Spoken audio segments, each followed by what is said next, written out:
Hey everyone, Ivy League Gaming here, and today we're playing Dragonheir Silent Gods. For today's video, I want to go through the developer Q&A and have an honest first impression and reaction with you guys.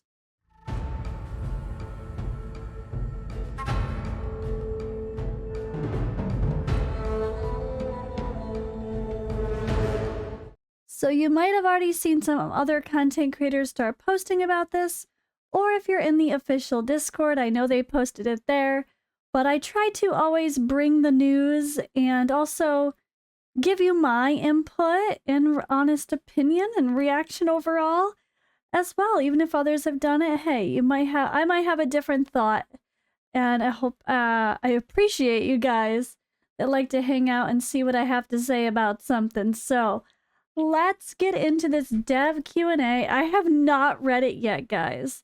This is going to be an honest first reaction for me. Alright, so let's dive in. Dear travelers, Season 2 is halfway through. We're delighted to see you so active in Ardenthia. To thank you for your love and support, we've added more in-game content and benefits, including Lunar Halo Convergence. This event offers 3 game modes: Moonlight Dungeon, Summons to Get Shards, and Continental Challenge, which can yield lots of growth materials and Lunar Halo Shards.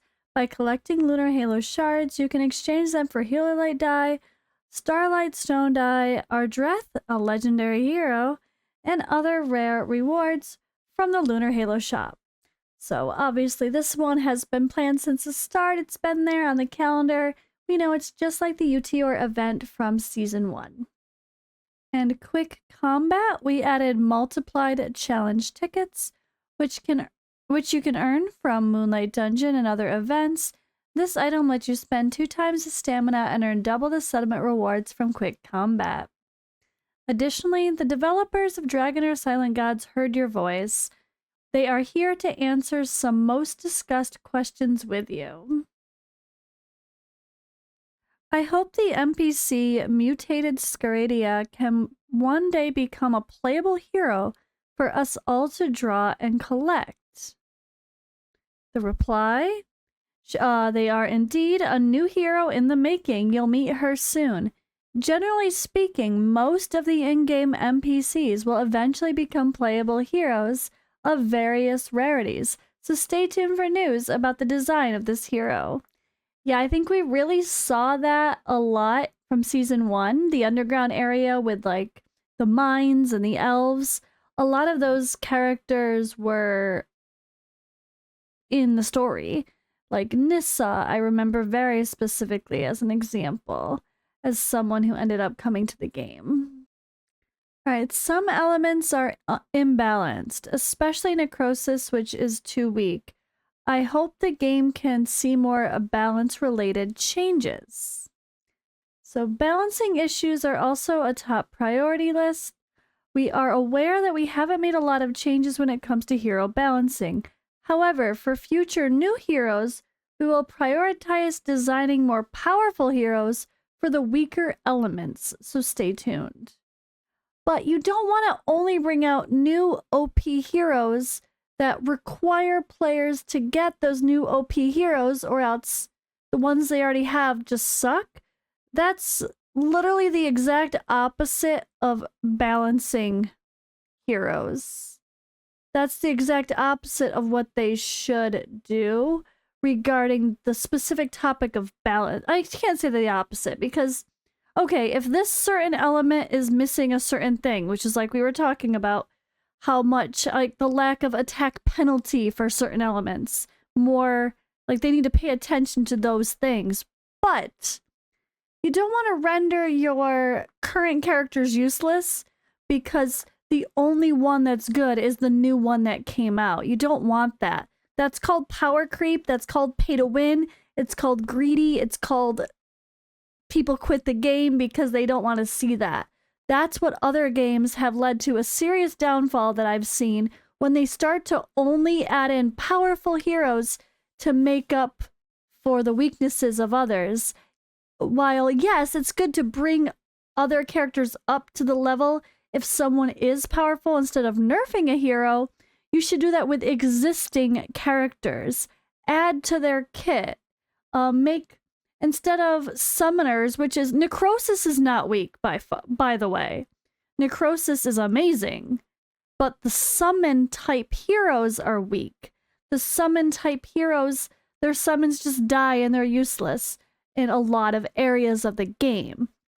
So that's maybe something of a balance patch where you are making the summons a little bit more survivable in some cases as the playable characters, or you can affect that in some way. That's kind of more what people really want to see for necrosis. They want to see our summoners be able to be used somewhere. Like, it feels like no matter what happens, they're just not good. Even in this time around for the Chaos Shadows, aka the Chief Challenges, which those you expected, like, okay, this is gonna be the time to use the summoners this season. No, like, yet again, they're just like, no, they're just bad. So besides the exceptions being like the exclusive heroes, which obviously the exclusive heroes should be good. They got special stuff. They're unique. They have that, like, by exclusive heroes, of course, I mean the legendaries that have exclusive artifacts. Those should be better, and they are better, but they can't be the only option. So I don't like this answer. I want to see, we will make bad characters improved. We will adjust a kit. We will add a feature. Like, instead, maybe some characters that are mediocre, just increase their damage multipliers a little bit, or add a utility. You know, someone is an attack penalty, let them heal as well, or just changing their range to a full board instead of a limited spot. Like, just changing a kit. That's all we want to see. We want to see the old heroes become better, the ones that are neglected. Or at least when the content comes out in future seasons or gameplay overall, we want to see special spots for those heroes that we never get to use.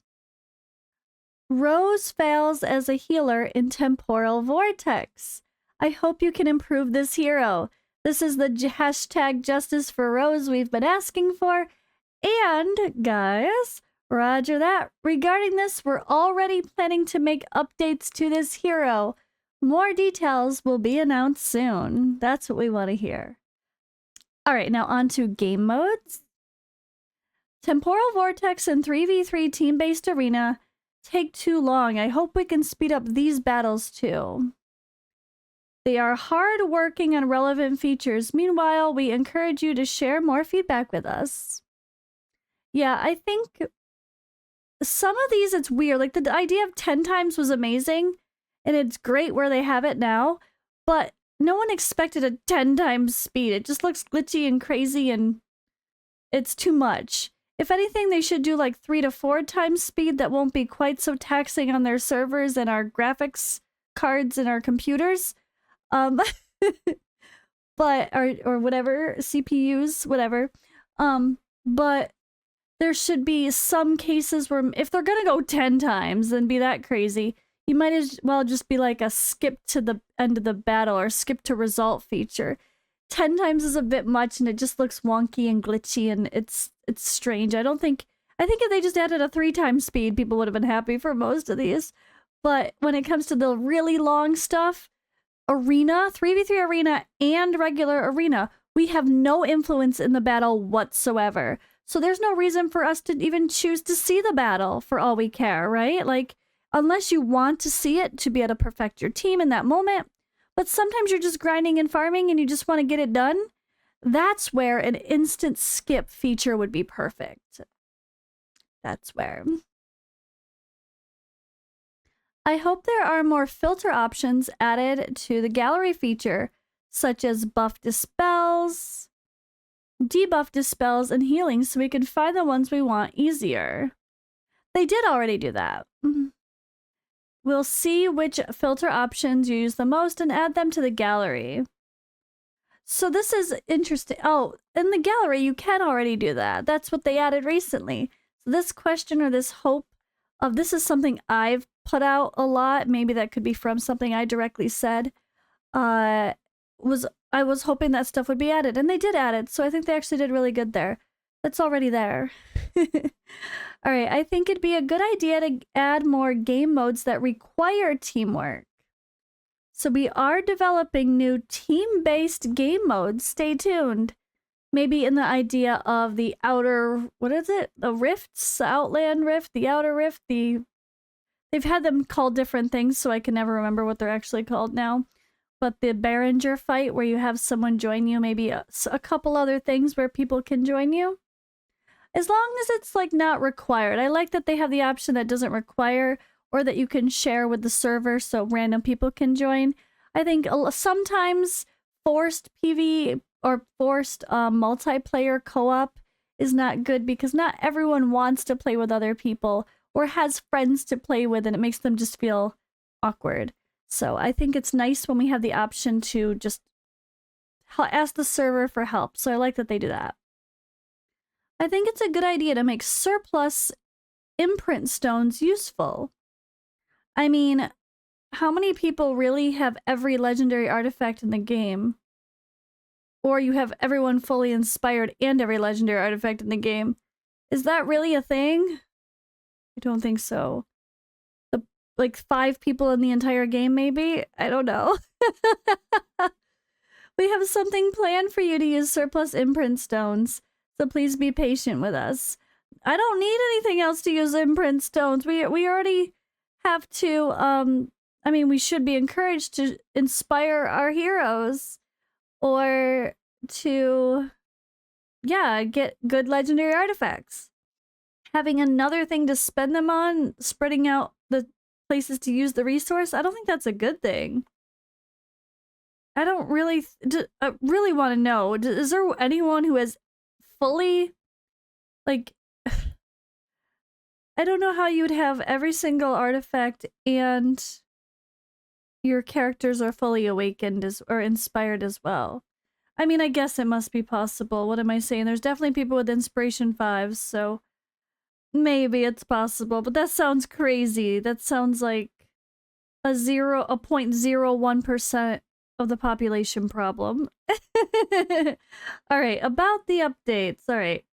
It takes quite some time to clear stages. Do you have plans to resolve this and make things move faster? So they say, regarding this, we've implemented quick combat, multi-challenge feature. You can play events such as Moonlight Dungeon to earn multiplied challenge tickets to access this feature. Additionally, we have other plans to speed up your game progress. Your ideas and suggestions on this matter in regard, so keep them coming. Step 1, access the quick combat menu here. So like that was like a reply to something they must have linked. Oh no, they're showing it. So just showing how people can take advantage of these little new resources in the game to double up, double the rewards in half the time.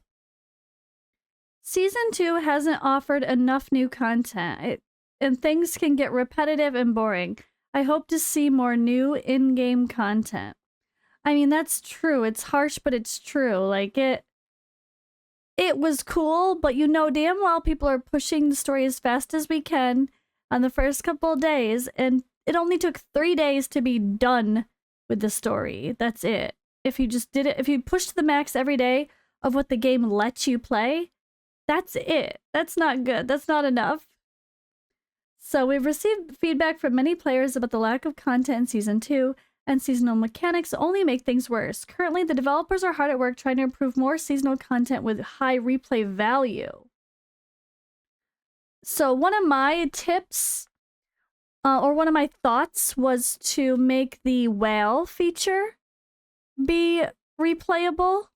Like, things that you can do within the season content, be able to do them again and get more rewards. Like, so those whales that pop up where you get swallowed by a whale and then you can go down and grab a chest, those chests should reset every single day. Make us go take our boats out to the whales every day and, dive down, grab a chest. The rewards can be just small, like a little bit of worm marrow, some potions, maybe some chances to get scrolls, so there's something cool to hope for. and more dice, you know? Like, that would make sense. I don't know why they just made the whales one and done, but yet they pop up every single day. Stuff like that could be definitely improved. All right, additionally, the in-game trailer of our second collaboration event is now available. The D&D collaboration hero this time is Elminster, who will meet you on February 23rd. So yeah, of course, we are having a D&D event this season, which is great to hear. The game has almost no events or rewards planned for Lunar New Year. Not only that, Season 2 lacks events for us to upgrade or rebuild our teams.